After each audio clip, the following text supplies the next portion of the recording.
The cool, slathering tide rushes in to lap at my feet, the warmth of the sun-soaked sand gradually overtaking the coolness of the water.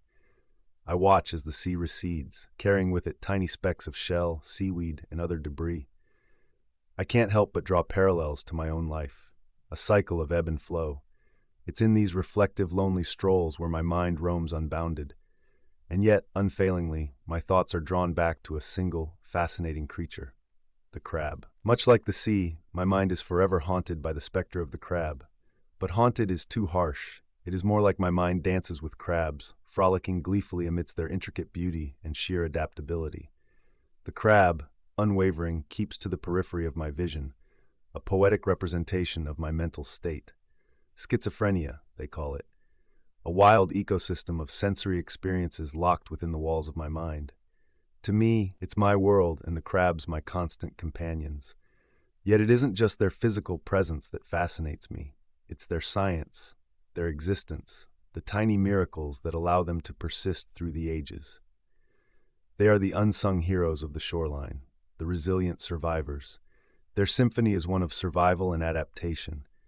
Their hard exoskeleton that protects them from outside harm reminds me of how I've built up walls around myself.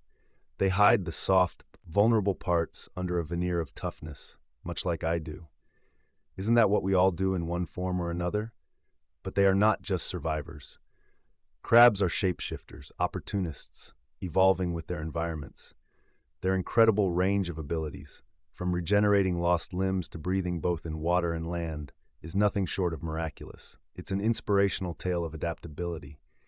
If they are the embodiment of reinvention, then what stops any of us from embracing change? As crabs molt, they discard their old shell, leaving behind their past self as they embrace a new form. This molting process strikes a chord in me. I've often felt trapped in an unpleasant past, struggling to shed the memories like an old shell. How liberating it must feel to grow beyond your past limitations. And then there's their sideways scuttle, often seen as an odd quirk. But that's a perfect metaphor for navigating life's challenges. We don't always need to approach things head-on. There's merit in taking a sideways approach to circumvent obstacles. Even in their diet, they are flexible omnivores, predators, sometimes cannibals.